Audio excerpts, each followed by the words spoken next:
Good afternoon, everyone. So lovely to see you all here at another Norwalk Symphony concert. I am Jonathan Yates.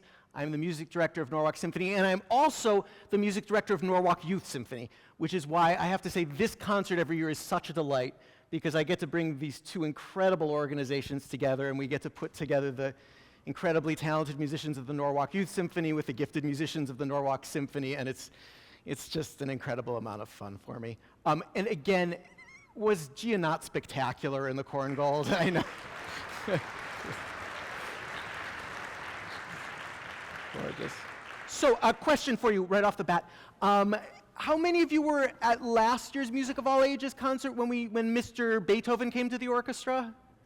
Oh yeah, a fairly good number, that's great. So we learned a lot of things last year when Mr. Beethoven came to the orchestra about Beethoven, but we learned something else that's really fundamentally just blows your mind. And that is that the Norwalk Concert Hall sits on a rift in the space-time continuum. That's right. And that means that famous figures from throughout history can just wander in and out of the concert hall whenever they like. And I just wonder who might be joining us today. You seen any? Am I late? Oh, look at that. I think that's William Shakespeare. Greetings, Norwalk. Oh, greetings, Mr. Shakespeare. Felicitations, maestro. So lovely to have you here. Good to be here. So, Mr. Shakespeare, I don't know if you're aware of this, but you are generally and widely considered to be the greatest writer in the English language now. How do you feel about that? How's that for a first question? I am, in all sincerity, honored and humbled to have you say so, sir. You know, when I was writing my plays in the late 90s, 1590s, that is, in the early aughts, some of the most remarkable writers who ever lived were creating plays. Christopher Marlowe, Johnson, Kidd, Fletcher. You know, we all learned from one another. We all shared ideas and actors and the occasional drink. Yeah, I remain forever in their debt. Beautiful. But why do you think it is, Mr. Shakespeare, that you continue to be so influential? What makes your plays have such a lasting effect? Well, I believe it's because my plays deal with universal themes: life, love, betrayal, death. Now, I wrote about kings and queens and dukes and princesses and heroes and louts and lovers. And while audiences today might not recognize those people, they do recognize the emotions of my characters. What they think and they feel and they say, it still resonates deeply. To be or not to be. A prince, yes, but still a man, struggling with death and crippling grief. You know, also, in my plays, I invented or introduced more than 1,700 new words to the English language. Crazy. Did you know that? Words that you still use today. Words like uncomfortable, disturbed, swagger, assassination, alligator, and my favorite, multitudinous. That's a good one. I also coined many new phrases. You still use these today. Tower of strength, That's from Richard III. I wear my heart upon my sleeve. That's from Othello. All that glitters isn't gold. The Merchant of Venice. A wild goose chase. That's from Romeo and Juliet. You know, I think it's safe to say that my words, my works, my plays, they're an essential part of the fabric of the English language. And the fact that you're still talking about them, performing them today, seems like I might have got something right. I would say so. So, Mr. Shakespeare, we're here in front of this gorgeous symphony orchestra. Oh, indeed. So in a way, it's sort of strange to bring a playwright here, but the thing is, so many composers have been impacted by your plays and written music inspired by your plays, countless operas, art songs, orchestral works. Why do you think that is? And is there a musicality to your language? Well, Music and theater share one beautiful trait in common. They both touch our souls in profound and completely magical manner. And composers who wrote about my plays were responding to that magic. And those composers knew that their audiences knew my plays. And so they knew that if they wrote music about my plays, their audiences would understand that music even better. You did mention the musicality of my language. I did. Have you heard of iambic pentameter? Have you heard of iambic pentameter? Thank you for answering my question. Well, if you haven't, it's a term for the rhythm of the lines. 5 sets of 2 beats each. One stressed, one unstressed, like this. What's that sound like? It sounds like your heartbeat, doesn't it? In a few moments, you can hear an example of this, and you can listen for that meter, that rhythm, that music, if you will. Remarkable. So today, we're going to principally deal with maybe your most famous play, Romeo and Juliet. Why do you think it is that Romeo and Juliet endures so? Oh, love. Love. It's that simple, right? And yet it isn't. Love can be glorious when you find it, and desperately lonely when you can't, and heartbreaking when you lose it. Now, each and every one of us has felt love in one of those 3 ways. Some of us, I'd venture to say, have felt all 3 of them. Yeah? Well, so, I think it's there. And Romeo and Juliet, well, they find a perfect and a pure and a beautiful love.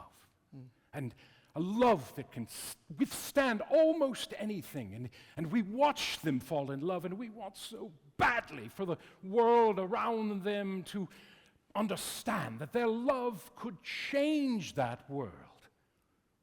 Perhaps it does, but at a cost more terrible than even my words can express. You know, the crazy thing is, Mr. Shakespeare, your plays are so universal that the 2 composers who we're going to focus on, probably the most famous composers who've taken Romeo and Juliet and made it their own, are Russian. Very big in Russia. Yeah, exactly, apparently. So Tchaikovsky and Prokofiev. So Tchaikovsky, of course, is one of the most famous romantic composers of all time, known for writing absolutely glorious melodies, luxurious harmonies, luxurious orchestrations. He actually had a very trying love life of his own. He was a gay man living in 19th century Russia, which is tough. So I think you can understand why a tragic love story like Romeo and Juliet really appealed to him. He wrote what is called a fantasy overture, which is in essence a tone poem. So this is not a blow-by-blow version of Romeo and Juliet. Rather, it's a thematic approach. So he takes the broad themes of your play and then creates this kind of large narrative arc that is ultimately tragic, and it goes back and forth. So it starts with the music of Friar Lawrence, who's the monk who tries to help Romeo and Juliet and ultimately fails pretty spectacularly, in the clarinets and the bassoons. So the low winds. And it's going to sound to you a bit like a Russian men's chorus, and that's intentional, because that is the music of the church that Tchaikovsky knew. So that's what he sets for Friar Lawrence. And then the music becomes more and more tumultuous, and eventually breaks into the music that is the theme of the warring families, which you'll hear in the entire orchestra, but yum, ba-da-dum, bum, bum, bum, ba-dum, bum, bum, bum, bum, ba-dum. It's very exciting stuff. Ultimately, that gives way to one of the most glorious love themes of all time. You will recognize it, I promise. I am not going to sing it for you because that would spoil it for so very many reasons. You'll hear it first in the English horn. You want to wave your English horn up for us? That will represent Romeo, and then it will move to the flutes. We have the flutes raise their, yeah, there we go, there's a flute, representing Juliet. Then it goes back and forth between the music of the warring families and the love theme. And when you hear the love theme in the full orchestra, it's as beautiful as anything you've ever heard, honest to goodness. Ultimately, though, the love music succumbs to the music of war. You hear a huge timpani crash, and then a funeral march. And it's one of the most glorious works ever written, honestly, all inspired by you. And then the other work, also incredible, inspired by you, is by Sergei Prokofiev, who was a Russian composer of the 20th century. He wrote a full ballet, Romeo and Juliet, in 1933 when he had just returned to Soviet Russia. And unlike the thematic work of Tchaikovsky, this really does give a blow-by-blow account of the play because it's a full ballet. And the music that you're going to hear is extracted from the ballet suites. Now, Prokofiev, being a modern composer, is capable of writing some very dissonant music, which you will hear very briefly right at the beginning, but then his instincts are really that of a romantic. You know, he writes gorgeous tunes, not dissimilar from Tchaikovsky. It's just in a more heightened fashion. So, for example, the first violins, you're going to hear them go all the way up to the stratosphere. You're going to hear the lowest instruments played really at the bottom, and also in kind of very creative ways. It's tonal, but it's extended, and with incredibly interesting instrument orchestrations. And I will be interested, actually, to hear both from you, Mr. Shakespeare, and from the audience, who you think writes a better love tune. If you think it's Tchaikovsky or Prokofiev, and I think it's up for some debate. But then we have something really special going on. We have two actors here today from Shakespeare on the Sound. We have James Nash and Sophia Drapeau. Please welcome them. I didn't know there would be other actors. I'm so excited. Yeah, I know. And so what we're actually going to do for all of you is we are going to interpolate. We're going to have the four main scenes that Romeo and Juliet share together, and then immediately afterwards we will have the music that broadly corresponds to that music, those scenes rather, first by Prokofiev and then by Tchaikovsky, so we'll have kind of an entire theatrical and musical and artistic experience for all of you. Pretty exciting, right? Yeah, I think so. And during this, Mr. Shakespeare's going to serve as our narrator to kind of take us through his play. And I will interpolate myself some little comments about the music to give you a little heads up about what's to come. So I think without any further ado, I'm going to hand it over to you. You'll have to forgive me. It's been 4 centuries since I've said these words. 2 households, both alike in dignity, in fair Verona where we lay our scene. From ancient grudge to new mutiny, where civil blood makes civil hands unclean. From forth the fatal loins of these 2 foes, a pair of star-crossed lovers take their life, whose misadventured piteous overthrows do with their death bury their parents' strife. The fearful passage of their death-marked love, which what their children's end not could remove, and the continuance of their parents' rage, which not what their children's death could remove, is now the 2 hours' traffic of our stage. The which, if you with patient ears attend, what here shall miss, our toil shall strive to mend. So, the Montagues and the Capulets are sworn enemies. They are brawling in the streets. They are pulled apart and threatened with death by the prince if they continue their fighting. That night, Romeo, a Montague, in a mask, sneaks into a Capulet ball to see a girl he has a huge crush upon. Oh, it's not Juliet, it's Rosaline, huh? But instead, he meets Juliet, and they fall in love. Afterward, they both realize with horror that their families are sworn enemies. And what we're going to hear in the orchestra is Prokofiev's Montague and Capulets. This is one of his most iconic movements, I would say. It starts with a build-up in the brass and the percussion, followed by about 4 seconds of utter cacophony. Cacophony.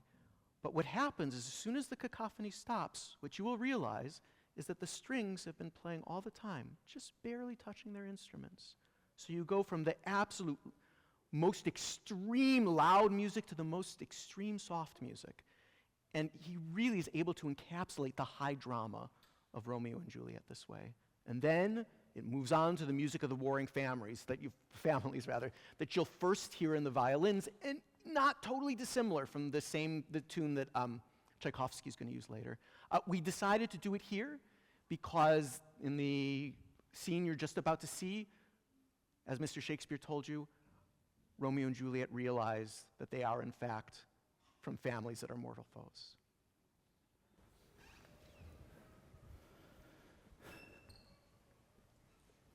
What lady is this? She doth teach the torches to burn bright. Did my heart love till now forswear its sight, for I ne'er saw true beauty till this night.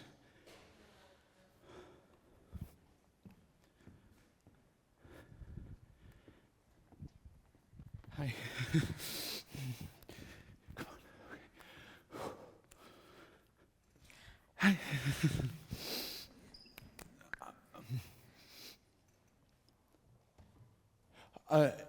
If I profane with my unworthiest hand this holy shrine, the gentle sin is this: my lips to blushing pilgrims ready stand to smooth that rough touch with a tender kiss.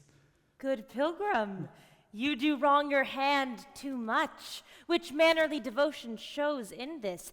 For saints have hands that pilgrims' hands do touch, and palm to palm is holy palmer's kiss. Have saints not lips and holy palmers too? I, pilgrim, lips that they must use in prayer. Oh, then, dear saint, let lips do what hands do. They pray. Grant thou lest faith turn to despair. Saints do not move, though grant thou for prayer's sake. Then move not, while my prayer's effect I take.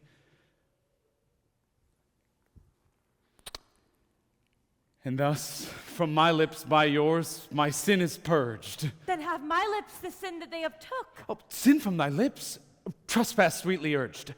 Give me my sin again. You kiss by the book.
Later, that same night, Romeo sneaks into the Capulets' orchard to profess his love for Juliet, despite the danger of being discovered by her family.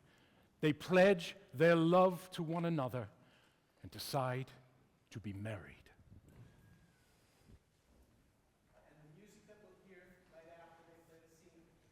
Dance, also from Prokofiev's Romeo and Juliet. And if you choose to hear it in this, you can hear their bubbling love, their ever-growing excitement.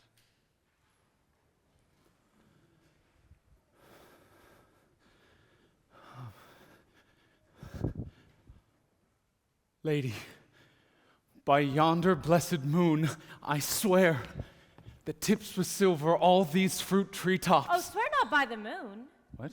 The inconstant moon that monthly changes in her circled orb, lest that thy love prove likewise variable. Then what shall I swear by? Do not swear at all. Or, if thou wilt, swear by thy gracious self, which is the god of my idolatry, and I'll believe thee. My heart's dear love. Well, do not swear. Although I joy in thee, I have no joy of this contract tonight. It is too rash, too unadvised, too sudden, too like the lightning, which doth cease to be ere one can say it lightens. Sweet, good night. What? This bud of love, by summer's ripening breath, may prove a beauteous flower when next we meet. Oh, good night, good night. As sweet repose and rest come to thy heart as that within my breast. Wilt thou leave me so unsatisfied? What satisfaction canst thou have tonight? The exchange of thy love's faithful vow for mine. I gave thee mine before thou didst request it, and yet I would it were to give again. Wilt thou withdraw it? For what purpose, love? But to be frank and give it thee again, and yet I wish but for the thing I have. My bounty is as boundless as the sea, my love as deep. The more I give to thee, the more I have, for both are infinite. I hear some noise within. Anon, good nurse! Dear love, adieu. Stay but a little, I will come again. Stay or leave. Oh, blessed, blessed night. Oh, I am afeard that being in night all this be but a dream, too flatteringly sweet to be substantial. 3 words, dear Romeo, and good night indeed. If that thy bent of love be honorable, thy purpose marriage, send me word tomorrow by one that I'll procure to come to thee, where and what time thou wilt perform the rite. And all my fortunes at thy foot I'll lay, and follow thee, my lord, throughout the world. I come anon, but if thou mean'st not well, I do beseech thee to... By and by I come! To cease thy suit, and leave me to my grief. Tomorrow I will send. So thrive my soul. 1,000 times good night! 1,000 times worse, wanting of thy light. Love goes towards love like schoolboys from their books, but love from love towards school with heavy looks. Romeo! Hist! Romeo! Oh, for a falconer's voice to lure this tassel gentle back again. Romeo! See, it is my soul that calls upon my name. How silver sweet sound lover's tongue by night, like the softest music to attending ears. Romeo! Oh! Yes, my dear. At what o'clock tomorrow shall I send to thee? The hour of 9. I will not fail. 'Tis 20 years till then. I have forgot why I did call thee back. Then I shall stay till thou remember it. I shall forget to have thee still stand there, remembering how I love thy company. Then I'll still stay, to have thee still forget, forgetting no other home but this. Oh, 'tis almost morning. I would have thee gone, and yet no further than a wanton's bird. Oh, I would I were thy bird. Sweet, so would I.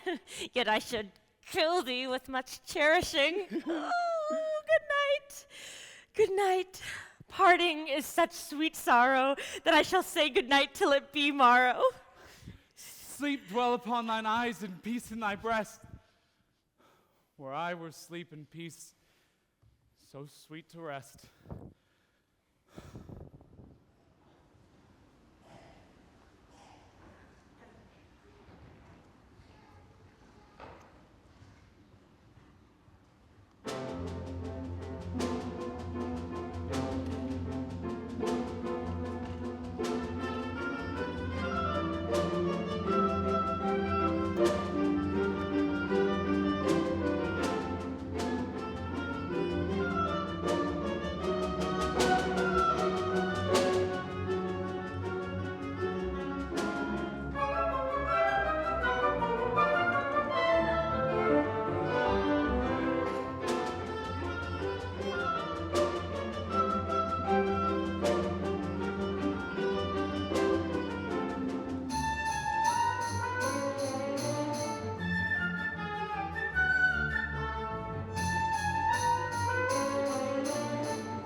Romeo and Juliet are married the next day, but their joy is short-lived.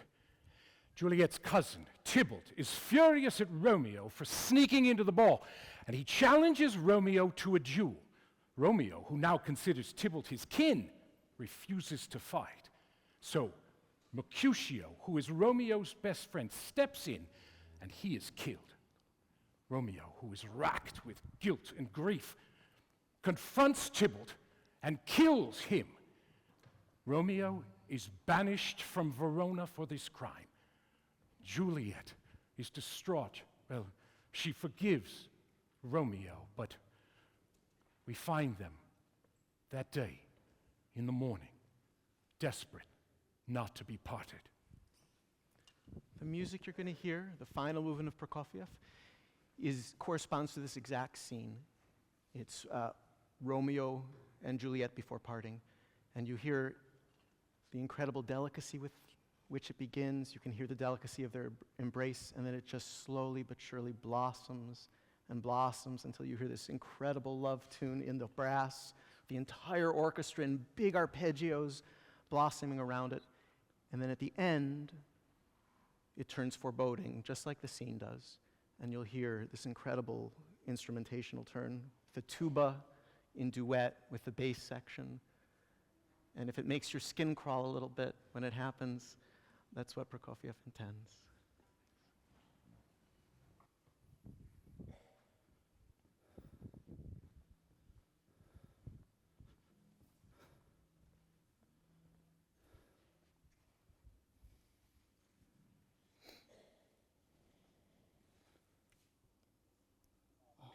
Wilt thou be gone? It is not yet near day. It was the nightingale, and not the lark, that pierced the fearful hollow of thine ear. Nightly she sings on yon pomegranate tree. Believe me, love, it was the nightingale. It was the lark. It was the herald of the morn. Look, love, no nightingale. What envious streaks do lace the severing clouds in yonder east? Night's candle are burnt out, and jocund day stands tiptoe on the misty mountaintops. I must be gone and live, or stay and die. Yon light is not daylight. I know it, It is some meteor the sun exhales to be to thee this night a torchbearer and guide thee on thy way to Mantua. Therefore stay yet. Thou needst not to be gone. Let me be ta'en. Let me be put to death. I am content thou wilt have it so. I shall say that yon gray is not the morning's eye. 'Tis but the pale reflex of Cynthia's brow. Nor is it the lark that beat the vaulty heavens high above our heads. Oh, I have more care to stay than will to go. Come, death, and welcome! Juliet wills it so. How is my soul? Let's talk. It is not day. It is. What? It is. Hie hence, be gone, away. It is the lark that sings so out of tune, straining harsh discords and displeasing sharps. Some say the lark makes sweet division. This doth not so, for she divideth us. Some say the lark and loathed toad change eyes. Oh no, I would they had changed voices too. Since arm from arm that voice doth us affray, hunting thee hence with hunts up to the day. Oh, now be gone! More light and light it grows. More light, and dark our woes. The day is broke. Be wary. Look about. Then window, let day in and let life out. Farewell. I will omit no opportunity to convey my greetings. Love to thee. Oh, think'st thou we shall ever meet again? I doubt it not. And all these woes shall serve as sweet discourses in our time to come. Oh God, I have an ill divining soul. Methinks I see thee, now thou art below, as one dead in the bottom of a tomb.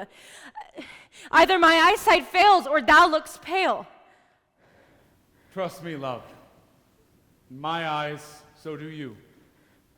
Dry sorrow drinks our blood. Adieu. Adieu.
situation for Romeo and Juliet is now dire.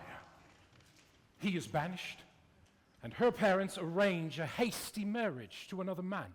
Juliet and Friar Lawrence, who has been helping the two young lovers, come up with a desperate plan. She will take a potion that will put her into a death-like coma. She will appear to be dead, and when she awakes, she and Romeo will flee together. Tragically, Romeo does not receive the message that Friar Lawrence sends him, and he poisons himself at her graveside. Juliet awakes and finds Romeo's corpse, and she ends her life with his dagger.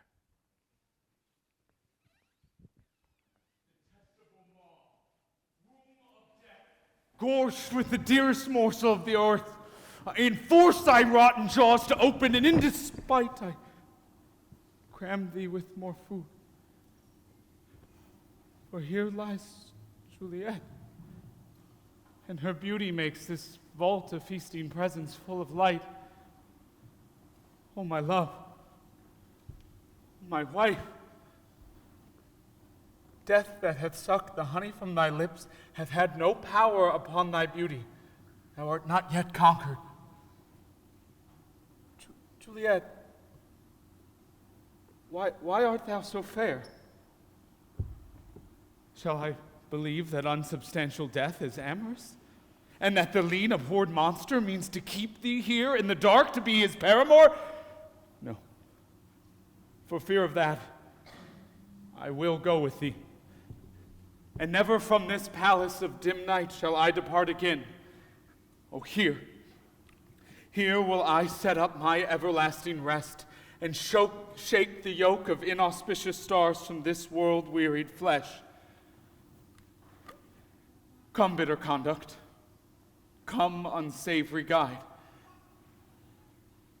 Here's to my love.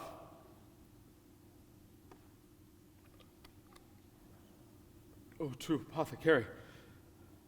Oh, thy drugs are quick. Thus, with a kiss, I die.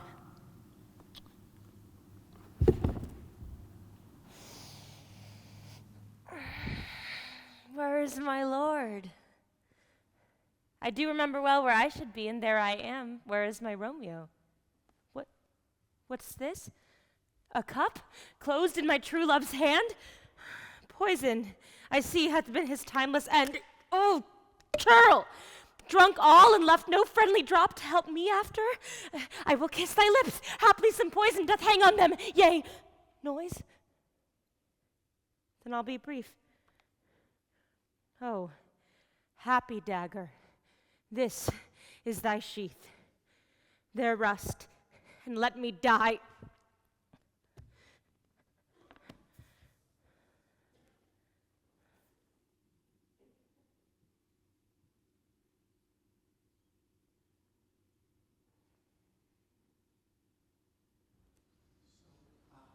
I'd like to take a moment now to thank our wonderful actors.